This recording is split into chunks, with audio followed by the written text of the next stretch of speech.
భక్తి మార్గం, సేవా మార్గం ఒకే చోట సంప్రాప్తిస్తున్న అమ్మా నాన్న అనాథ ఆశ్రమానికి తెలుగు రాష్ట్రాల నుండి నిత్యమూ ఎందరో భక్తులు తరలివస్తున్నారు.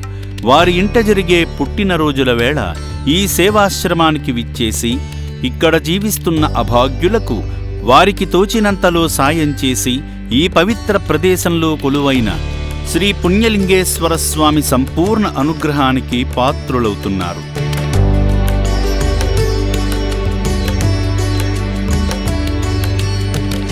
కుమారుడి జన్మదినం సందర్భంగా చౌటుప్పల్ నుండి వచ్చిన సేవామూర్తులు బి నాగరాజు, నీలిమా దంపతులు వారి కుటుంబ సభ్యులు శ్రీ పుణ్యలింగేశ్వర స్వామి ఆలయానికి చేరుకొని వారి కుమారునికి శివయ్య ఆశీస్సులు ఉండాలని స్వామి చెంత గోత్రనామాలతో అర్చనలు నిర్వహించుకున్నారు.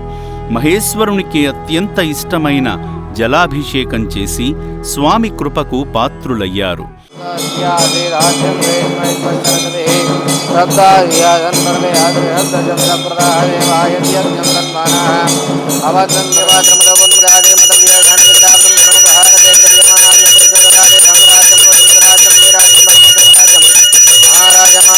పుణ్యలింగేశ్వర స్వామి దేవతాభ్యో నమో నమః.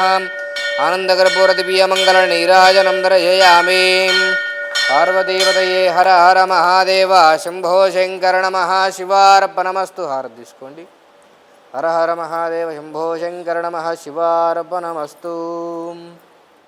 అర్చకులు భక్తులందరినీ అక్షింతలతో దీవించి శఠగోపంతో ఆశీర్వదించారు.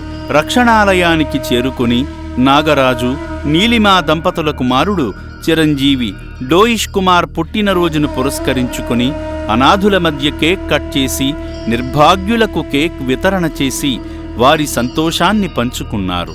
సేవా మార్గంలో భాగంగా సేవామూర్తి నాగరాజు గారు అభాగ్యుల అన్నదానం నిమిత్తం తోచిన సాయం చేసి మానవ సేవే మాధవ సేవ అని చాటారు. కుమారుడి జన్మదిన వేళ అభాగ్యులకు అండగా నిలిచిన సేవామూర్తి నాగరాజుగారి కుటుంబంపై ఆ శివయ్య ఆశీస్సులు ఉండాలని అమ్మా నాన్న అనాథ ఆశ్రమం కోరుకుంటుంది.